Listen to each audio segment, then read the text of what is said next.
सभी साथियों को जय हिंद। दोस्तों, मैं आपका दोस्त आपका मित्र डॉक्टर अशोक शर्मा आप सब लोगों का आपके अपने YouTube channel doctor Ashok Sharma में स्वागत करता हूं। दोस्तों, इस सेशन में हम द हिंदू न्यूज़पेपर है उसका एडिटोरियल देखेंगे, इंग्लिश न्यूज़पेपर को पढ़ना सीखेंगे। कितनी आसान तरीके से इंग्लिश न्यूज़पेपर को जो इंग्लिश बैकग्राउंड के नहीं हैं वो भी कैसे पढ़ सकते हैं, हम ये प्रयास करेंगे। इसके साथ ही साथ हम ग्रामर, कंप्रहेंशन, वोकैबुलरी बहुत सारी चीज़ें इस सेशन के दौरान हम सीखने का प्रयास करेंगे।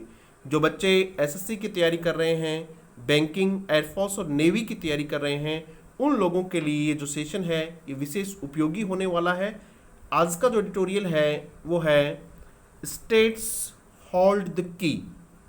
एक एक वर्ड को हम समझेंगे। अब बहुत ही ध्यान से, बहुत ही आराम से, धीरे धीरे समझते हुए आगे बढ़ेंगे इसको।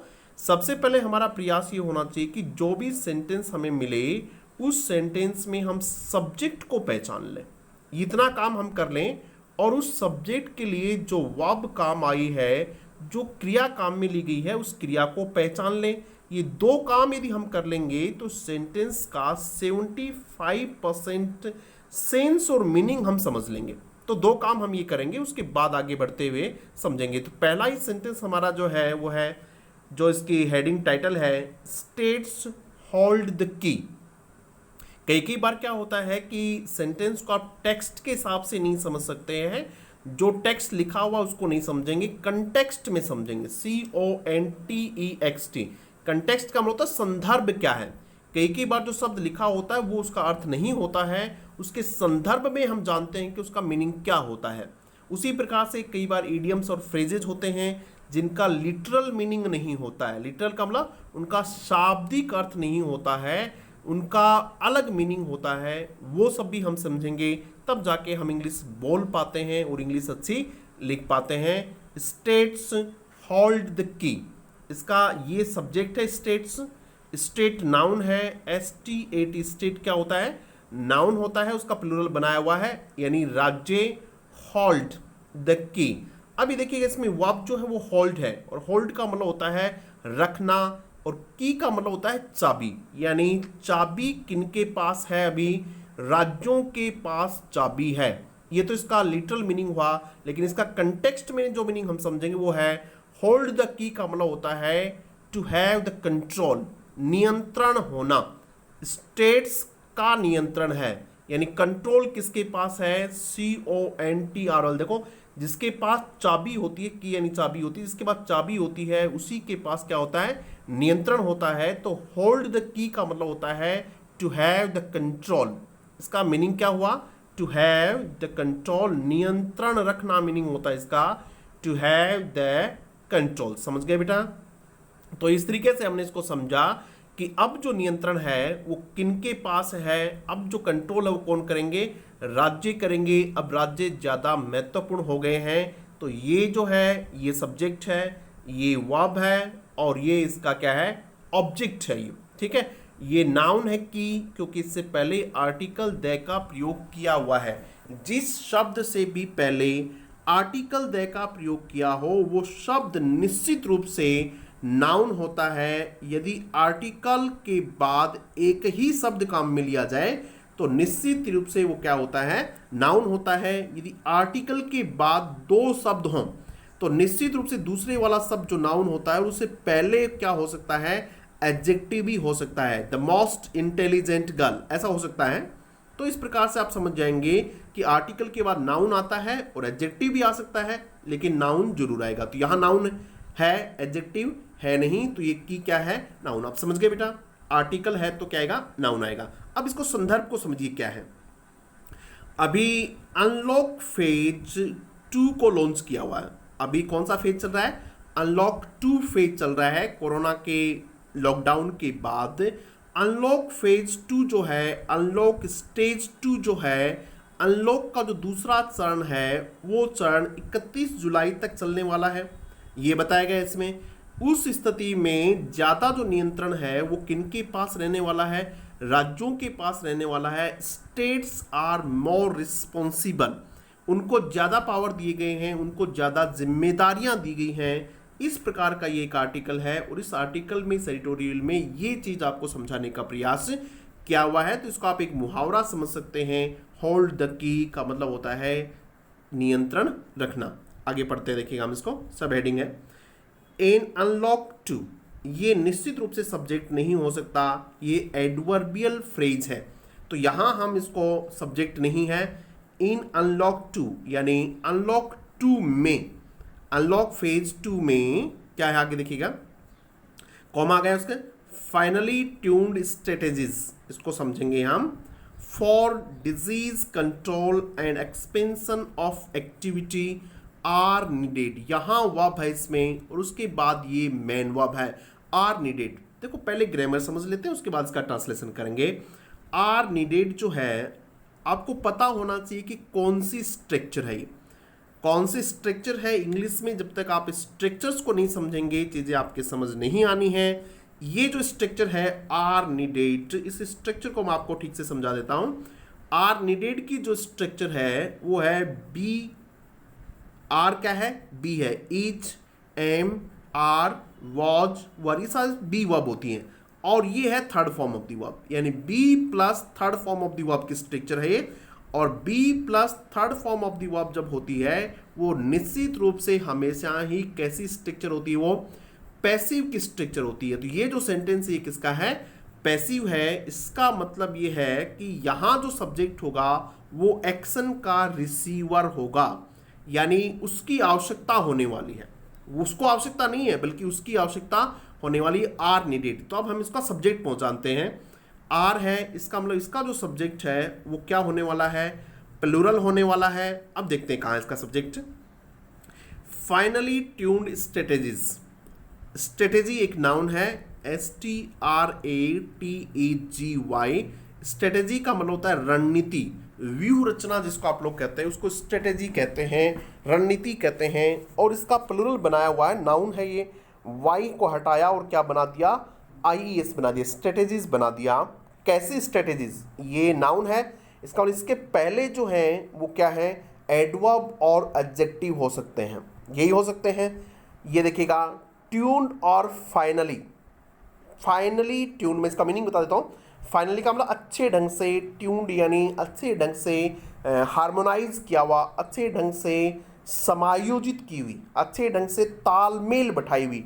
ट्यूनिंग नहीं कहते आप लोग कि इसके साथ मेरी ट्यूनिंग अच्छी है, यानी इसके साथ मेरा तालमेल अच्छा है, तो अच्छे ढंग से तालमेल की हुई रणनीतियाँ, इसका मतलब ये हुआ फाइनली ट्यून्ड स्ट्रेटेजीज का मतलब हुआ अच्छे ढंग से तालमेल युक्त रणनीतियाँ, किसके लिए, फॉर इनके लिए, डिजीज कंट्रोल, रोग को नियंत्रण करने के लिए, और एंड एक्सपेंशन, और किसको नियंत्रित करने के लिए, control, disease control and expansion, disease को कंट्रोल करना है और एक्सपेंशन किसका करना है, एक्टिविटीज़ का करना है। जो गतिविधियां हैं, इकोनॉमिक एक्टिविटी हैं, उनको क्या करना है, एक्सपेंशन करना है उनका। एक्सपेंड का मतलब एक्सपेंड एक वर्ड होता है, एक्सपेंड यानी विस्तार करना होता है, और ये उसका क्या बनाया हुआ है, नाउन बनाया हुआ है, यानी किनका विस्तार, एक्टिविटीज़ का विस्तार, और कंट्रोल किसका, डिजीज का कंट्रोल करना है, आर नीडेड, उस प्रकार की रणनीतियों की आवश्यकता है। किस प्रकार की रणनीतियों की, जो अच्छे ढंग से तालमेल युक्त रणनीतियां हों, किसके लिए, डिजीज कंट्रोल के लिए और गतिविधियों को व्यापक बनाने के लिए आर नीडेड, ऐसी रणनीतियों की आवश्यकता है। तो इसका जो सब्जेक्ट है वो कौन है, स्ट्रेटेजी सब्जेक्ट है इसका, ये नाउन है और ये क्या है, इसका सब्जेक्ट है। समझ गए आप लोग। और एक बात और समझिएगा, इसमें एक वर्ड आया एक्सपेंशन। देखो इसमें ION एंडिंग वर्ड है, ये कौन सा वर्ड है, ये ION एंडिंग वर्ड होता है, और जिस वर्ड का एंड ION के साथ होता है वो सामान्यतया नाउन होता है। क्या होता है बेटा, वो सामान्यतया नाउन होता है, that is a noun. Clear हो गई ये बात, आप लोगों को समझ आ गई होगी। आगे भी हम देखेंगे इसमें कौन कौन से ऐसे वर्ड हैं जो ION से एंड होंगे, तब उनको पहचान लेंगे कि वो क्या है, नाउन है। यहां तक समझ में आ गया सबको। आगे देखिएगा, द होम मिनिस्ट्रीज ऑर्डर्स, गृह मंत्रालय के आदेश, होम मिनिस्ट्रीज, अपोस्ट्रोफी S का के की लगाया हुआ है, गृह मंत्रालय के आदेश होम मिनिस्ट्रीज ऑर्डर्स रिलैक्सिंग का मतलब छूट देते हुए। कैसे आदेश है? जो छूट देते हुए, रिलैक्स देते हुए आदेश है। RELAX, रिलैक्सिंग का मतलब यहाँ है रिलैक्स करते हुए, छूट देते हुए। ईज यानी काम को आसान बनाते हुए, EASE+ING, तो हम इसको बना देंगे EASING, ईजिंग यानी आसान बनाते हुए बना देंगे इसको, ठीक है। यानी होम मिनिस्ट्री के जो आदेश हैं जो रिलैक्स कर रहे हैं, छूट देते हुए, किसमें? द लॉकडाउन में छूट देते हुए। इन द अनलॉक 2 फेज, किस फेज में? अनलॉक 2 फेज में, जो कब तक होने वाला है? अंटिल जुलाई 31 तक। वो चीज़ ये प्रोवाइड्स, ये वर्ब है देखो यहाँ, और सब्जेक्ट कहाँ है इसका? ये सब्जेक्ट है इसका, होम मिनिस्ट्रीज ऑर्डर्स, ये सब्जेक्ट और ये इसकी क्या होगी? वर्ब। होम मिनिस्ट्री के ऑर्डर्स जो क्या कर रहे हैं? लॉकडाउन के दूसरे फेज में थोड़ा छूट दे रहे हैं। वो ऑर्डर्स प्रोवाइड्स नहीं होना चाहिए था, प्रोवाइड होना चाहिए था, क्योंकि देखो यहाँ ऐसे, तो यहाँ ऐसे नहीं होना चाहिए था, ये प्लूरल है तो ये भी प्लूरल होना चाहिए था, प्रोवाइड, PROVID। प्रोवाइड फॉर, वे उपलब्ध करवाते हैं। प्रोवाइड फॉर एक फ्रेजल वर्ब है, PROVID। प्रोवाइड फॉर का मतलब होता है सप्लाई करना किसी चीज़ की, किसी चीज़ को उपलब्ध कराना। टू मेक समथिंग अवेलेबल, किसी चीज़ को अवेलेबल करवाना। वो आदेश हमें देते हैं, तैयार करते हैं। a wider resumption of activities in areas other than containment zones। वो जो आदेश है जो लॉकडाउन 2 में थोड़ा रिलैक्स कर रहा है, वो आदेश उपलब्ध करवाता है। प्रोवाइड फॉर क्या कहता है वो? Wider resumption for activity. Wide की कंपैरेटिव डिग्री है और ज़्यादा विस्तृत, एक्सपेंडिड थोड़ा और फैला हुआ। रिजम्पशन यानी कार्य पर पुनः लौटना। रिजम्पशन होता है कार्य पर पुनः लौटना।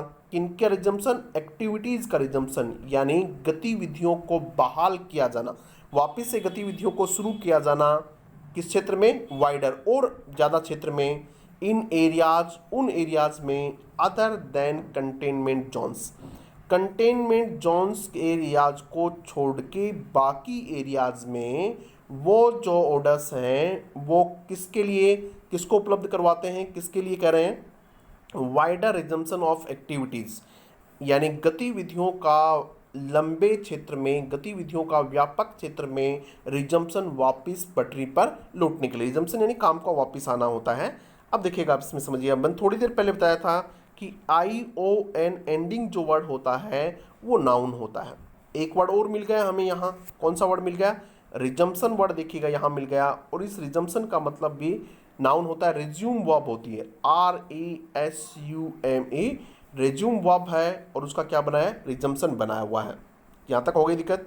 वाइल, जबकि, ऐसा करने के साथ साथ। वाइल रिटेनिंग, ध्यान रखिएगा, वाइल जब के बाद यदि वर्ब आए, when while is followed by a verb, जब वाइल के बाद वर्ब आए तो वो हमेशा ING फॉर्म में होनी चाहिए। यानी वाइल के बाद यदि वर्ब आएगी WHILE, तो ये एक्शन का कंटिन्यूएशन बताता है, और कंटिन्यूएशन के लिए क्या बताया जाता है? ING बताया जाता है। वाइल रिटेनिंग, क्या करते हुए?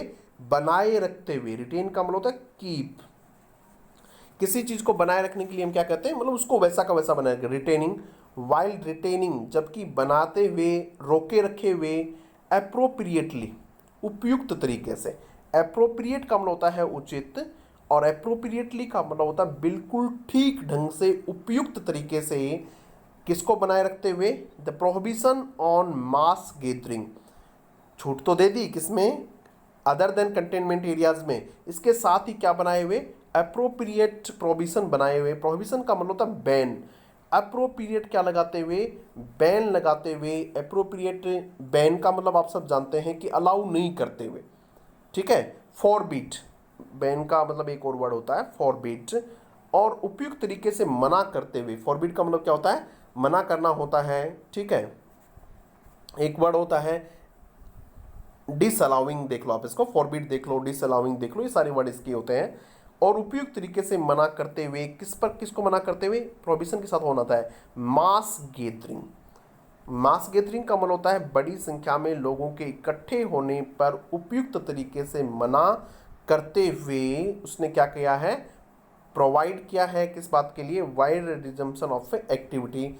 अब एक बात इसमें ग्रामर की समझ लेते हैं हम लोग। अदर के बाद किसका प्रयोग होता है, देन का प्रयोग होता है। अदर देन, अदर देन का मतलब होता है एक्सक्लूडिंग, EXCLUDING, एक्सक्लूडिंग का मतलब होता है इस बात को छोड़ते हुए। Other than everybody was present there other than Ramesh, Ramesh के अलावा वहाँ सब उपस्थित थे। एक्सेप्ट वर्ड इसके लिए काम में लिया जा सकता है। अदर देन के लिए क्या वर्ड काम है, एक्सेप्ट। एक वर्ड होता है रादर देन, रादर के बाद भी देन वर्ड का प्रयोग किया जाता है। रादर के बाद भी किसका, देन का। एरर वगैरह में काम आए तो कहीं देख लेना। रादर देन, ऐसा करने की बजाय ऐसा, उसका बाद रादर देन आता है। After the first phase of, after यानी बाद में, किसके बाद में, the first phase of the national lockdown, national lockdown के फर्स्ट फेज के बाद, पहले स्टेज के बाद, पहले सेगमेंट के बाद, पहले चरण के बाद, किसके पहले चरण के बाद, नेशनल लॉकडाउन राष्ट्र। The handling of the pandemic, pandemic की जो हैंडलिंग है, टैकलिंग है, पेंडेमिक को जो संभालने की स्थिति है, जिसमें कौन कौन सी चीज़ शामिल है, क्रूशियली टेस्टिंग, इंपॉर्टेंट तरीके से, क्रूशियल का मतलब इंपॉर्टेंट होता है, टेस्टिंग करना, ट्रेसिंग करना। ट्रेसिंग का मतलब उनकी कहाँ कहाँ किस किस आदमी की कांटेक्ट में वो आदमी आया था उसको ट्रेस करना, ट्रेस यानी जांचना खोजना होता है। क्वारंटीनिंग, उसको क्वारंटीन करना। एंड ट्रीटिंग सीकर पेरेंट्स, और ट्रीट करना, इलाज करना सीकर पेरेंट्स, जो सिक यानी बीमार होता है, उसकी कंपैरेटिव डिग्री है ज़्यादा बीमार जो है उन लोगों का क्या करना, ट्रीट करना उनको, क्या करने के लिए, to reduce the infection spread, reduce यानी कम करना, डिक्रीज करना किसी चीज़ को, लेसन कम करना, LESSEN लेसन कम करना। किसको कम करना भाई, इन्फेक्शन स्प्रेड को कम करने के लिए। कब, after the first phase, first phase के बाद में, the handling of pandemic, pandemic की जो हैंडलिंग है वो क्या है आगे बताएंगे। देखो उसमें उसमें कौन कौन सी चीज़ शामिल है, ये सारी चीज़ें उसमें शामिल हैं। क्या करने के लिए, reduce the infection spread, infection spread को रोकने के लिए, एंड मोर्टेलिटी, और मोर्टेलिटी को रोकने के लिए। किसको रोकने के लिए, मोर्टेलिटी का मतलब होता है डेथ, फैटेलिटी, FATALITY, फैटेलिटी का मतलब भी क्या होता है, मौत होती है। और मौत को रोकने के लिए has come to depend on the capacity of individual states. ये देखिएगा इसका सब्जेक्ट यहाँ है, द हैंडलिंग ऑफ पेंडेमिक, ये आगे यहाँ सीधा आ जाओ। Has come to depend, has come to depend का मतलब तो डिपेंड्स, अब वो डिपेंड करती है, अब वो निर्भर है किस पे, on the capacity of the individual states. Capacity आप सब जानते हैं, क्षमता में, किसकी क्षमता में, इंडिविजुअल स्टेट्स, राज्यों की अपनी व्यक्तिगत क्षमताओं पर निर्भर करती है। फर्स्ट फेज के बाद हैंडलिंग ऑफ पेंडेमिक किस पे निर्भर करती है, depends on the capacity of individual states. समझ में आ गई बात। इसमें आर्टिकल द का प्रयोग क्यों किया गया है, क्योंकि किसकी कैपेसिटी की बात कर रहा है। आपको पता होगा कि एक नियम होता है जिसमें हम क्या करते हैं, NP-N करते हैं, नाउन प्रपोजिशन प्लस नाउन। तो ये देखिए नाउन प्रपोजिशन और नाउन है, तो ये जो नाउन होता है इसको आइडेंटिफाइड डेफिनिट मान लिया जाता है और इससे पहले आर्टिकल द का प्रयोग कर दिया जाता है, इसलिए यहाँ ये आर्टिकल द का प्रयोग हुआ है। ये रूल समझ गए होंगे आप लोग। आगे देखिएगा, India's current case total, Bharat का, भारत का करंट हाल ही का जो केस टोटल है, टोटल जो केसेस हैं। अब देखिएगा ये कोमा है, तो इस कोमा को आप पूरे हटाते हुए आगे पढ़ लोगे तो चीज़ें आपको समझ में आ जाएंगी। ये कोमा है और ये कोमा यहाँ एंड हो रहा है, इसका मतलब ये एडिशनल सूचना है।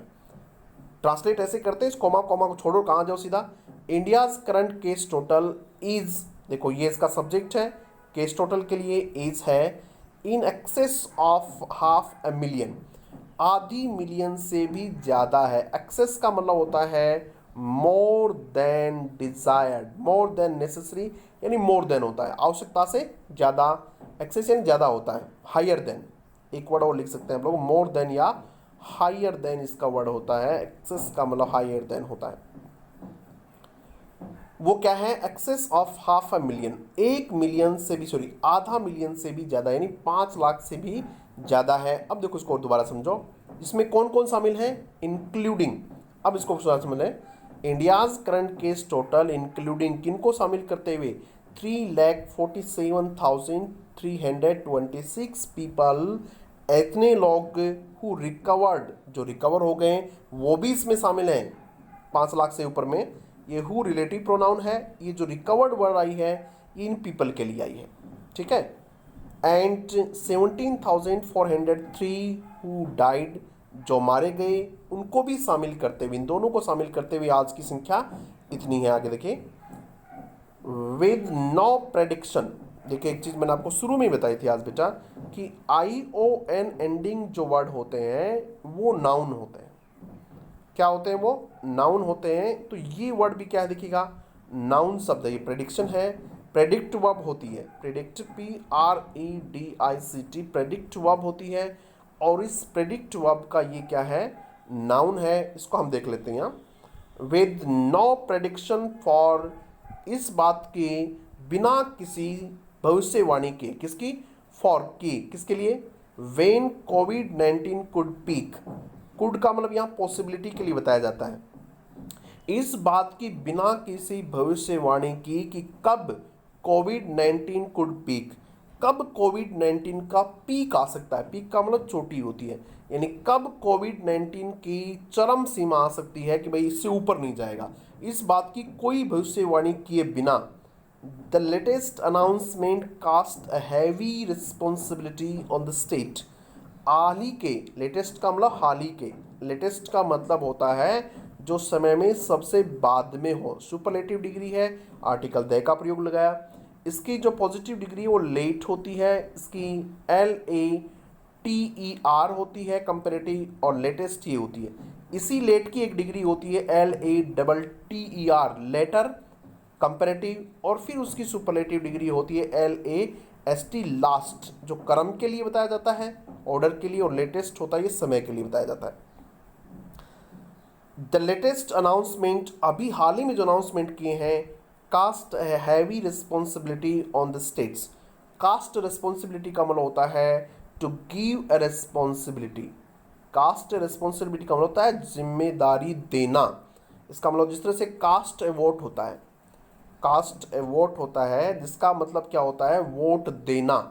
कास्ट ए वोट का मतलब होता है वोट देना। उसी तरीके से इस बात को बताए बिना कि COVID-19 की पीक कब हो सकती है, हाल ही के जो अनाउंसमेंट किए हैं केंद्र सरकार ने, उसने राज्यों के ऊपर एक बड़ी जिम्मेदारी दे दी है।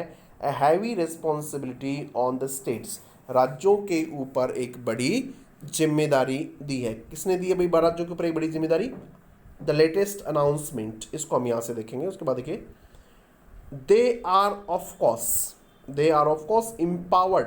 दे कौन है, स्टेट्स है।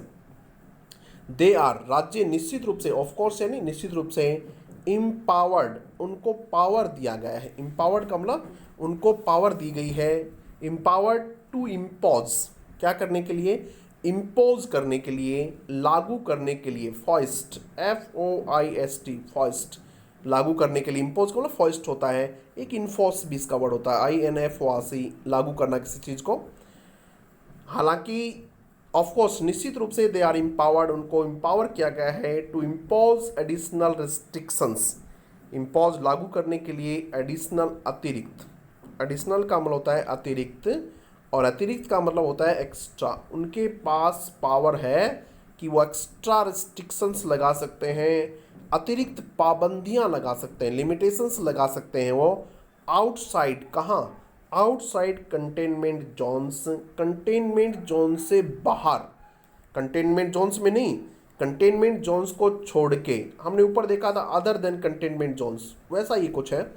उनको छोड़ते हुए, कंटेनमेंट जोन को छोड़ते हुए बाहर वो क्या लगा सकते हैं, एडिशनल रेस्ट्रिक्शंस लगा सकते हैं। Without impending inter and intrastate movement of people and goods, किसके बिना, विदाउट इम्पेंडिंग। इम्पेंड यानी होता है इम्पीड होता है, देखो IMPD, इम्पीड यानी बाधित करना होता है, बाधित करना। क्या बाधित किए बिना, किसको रोके बिना। ऑब्स्ट्रक्ट भी वर्ड होता है, OBSTRUCT, ऑब्स्ट्रक्ट। किसको हैम्पर किए बिना, HAMPR, हैम्पर भी होता है। किसको बाधित किए बिना, वो लगा सकते हैं विदाउट इम्पेंडिंग, किसको बाधित किए बिना, inter and intrastate movement of people. Inter यानी अंतरराज्यीय और इंट्रास्टेट का मतलब होता है राज्य के अंदर अंदर, दोनों को समझे। देखो इंटर का मतलब होता है कि इंट्रा, इंट्रा का मतलब होता है विद इन, इंट्रा का मतलब होता है विद इन यानी के अंदर अंदर, इंट्रास्टेट यानी राज्य के अंतर अंतर, और इंटर स्टेट का मतलब एक राज्य से दूसरे राज्य तक। इस प्रकार को बाधित किए बिना, अंतर्राज्यीय और राज्य स्तर के मूवमेंट को बाधित किए बिना वो क्या कर सकते हैं, रेस्ट्रिक्शंस लगा सकते हैं। किसके मूवमेंट को, और पीपल एंड गुड्स, लोगों के और सामान की आवाजाही को बाधित किए बिना वो क्या कर सकते हैं, एडिशनल रेस्ट्रिक्शंस इम्पोज कर सकते हैं। कहाँ, outside the containment zones. Some of them, उनमें से कुछ, सम ऑफ देम कुछ राज्य, हैव लर्न्ड, उन्होंने सीखा है, समझा है, दैट की community level monitoring of, community level सामाजिक स्तर की, कम्युनिटी लेवल का मतलब कम्युनिटी लेवल की मॉनिटरिंग, मॉनिटरिंग का मतलब आप जांच वगैरह जानते हैं, of influenza like fever, community level की मॉनिटरिंग हो किसकी, इन्फ्लुएंजा लाइक फीवर की, इन्फ्लुएंजा लाइक सर्दी जुकाम से संबंधित कोई फीवर है वैसा, एंड रेस्पिरेटरी इलनेस, और रेस्पिरेटरी का मतलब होता है सांस से संबंधित, और सांस से संबंधित कोई बीमारी है, and testing in A focused manner, और एक केंद्रित तरीके से, फोकस्ड मैनर तरीके से टेस्टिंग की जाए, सॉज तो वो दर्शाती है, सॉज का मतलब वो दर्शाती है, क्या दिखाती है वो, हायर पॉजिटिविटी रेट्स। राज्यों ने कुछ ने सीख लिया है कि यदि ऐसा किया जाए, कम्युनिटी लेवल मॉनिटरिंग की जाए किनकी, इन्फ्लुएंजा लाइक फीवर की, रेस्पिरेटरी इलनेस की, और टेस्टिंग की जाए फोकस्ड मैनर में, तो आपको पॉजिटिविटी रेट ज़्यादा मिलेंगी, यानी ज़्यादा टेस्ट करोगे तो ज़्यादा मिलेगी। गुड सेरोलॉजिकल टेस्टिंग, अच्छी सेरोलॉजिकल, सेरोलॉजिकल मतलब तो ब्लड से संबंधित होती है, testing in containment zones, containment zones में, would add insight, would add वो उसमें जोड़ेगी, इंसाइट समझ होती है, अंडरस्टैंडिंग, इंसाइट का मतलब होता है अंडरस्टैंडिंग, वो हमारी समझ बढ़ाएगी, on the overall state of infections, infections की जो टोटल हालात है, ओवरऑल स्टेट जो है उसके ऊपर हमारी क्या बढ़ाएगी, समझ बढ़ाएगी। ऐसा कुछ राज्यों ने समझ लिया है, कुछ राज्यों ने इस बात को अच्छे से समझ लिया, अच्छे ढंग से इस बात को समझ लिया। सच, इस प्रकार की, सच फाइन ट्यूनिंग ऑफ स्ट्रेटेजीज, इस प्रकार की अच्छे से तालमेल की हुई strategies, together with access to testing were indicated, किसके साथ ये एक्सेस यानी पहुंच, वहां तक पहुंचना, कहाँ तक, टेस्टिंग हो वहाँ, वेयर इंडिकेटेड जहाँ कोई संकेत मिले वहाँ क्या हो, इस प्रकार की अच्छी तालमेल वाली स्ट्रेटेजीज किसके साथ, एक्सेस टू टेस्टिंग, टेस्टिंग के साथ, कहाँ टेस्टिंग, जहाँ इसके कोई संकेत मिले, विल बी क्रूशियल, वो बहुत इंपॉर्टेंट होने वाली है। क्रूशियल का मतलब होता है CRUCIL, क्रूशियल का मतलब होता है इंपॉर्टेंट, वाइटल, वो बहुत सिग्निफिकेंट, महत्वपूर्ण होने वाली है। इन द अनलॉक फेज, किसमें, अनलॉक फेजेस में, अभी जो अनलॉक फेजेस में उनमें ये चीज़ बहुत इंपॉर्टेंट होने वाली है। State must also realise, states को इस बात को भी रियलाइज करना चाहिए, मानना चाहिए, महसूस करना चाहिए। मस्ट का मतलब होता है ऐसा करना ही चाहिए, मस्ट मॉडल होता है जो हमें क्या बताता है, कंपल्सेशन जो बताता है। State must also realise that more activity would bring more patients to hospital, उनको मानना चाहिए इस बात को कि जितनी ज़्यादा एक्टिविटी होगी, जितनी ज़्यादा लोगों का मूवमेंट होगा, जितनी ज़्यादा गतिविधियाँ शुरू हो जाएंगी, कुड का मतलब पॉसिबिलिटी है, वो ला सकती हैं। कुड मॉडल होता है, उसके बाद हमेशा first form of the verb आती है। कुड ब्रिंग मोर पेशेंट्स, वो ज़्यादा पेशेंट्स को ला सकती हैं, टू हॉस्पिटल्स, कहाँ, हॉस्पिटल्स में। निश्चित रूप से गतिविधियाँ बढ़ेंगी तो पेशेंट्स भी ज़्यादा आएंगे।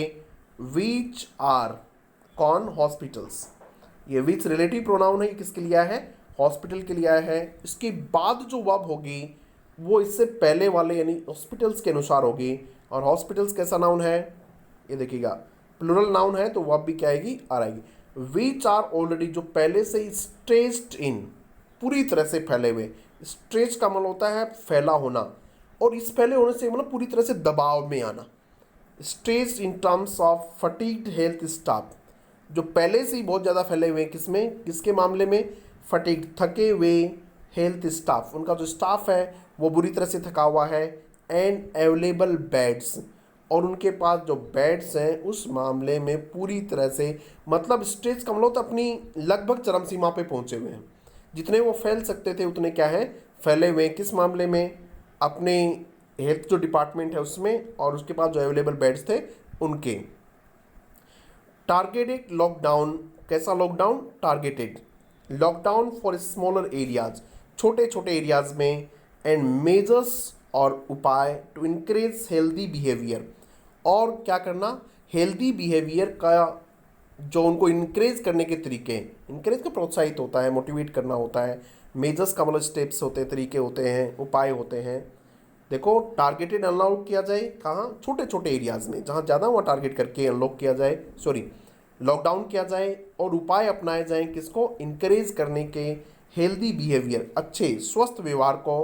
होल्ड द की, वो महत्वपूर्ण है, होल्ड द की यानी उसी के पास चाबी है, वही महत्वपूर्ण है।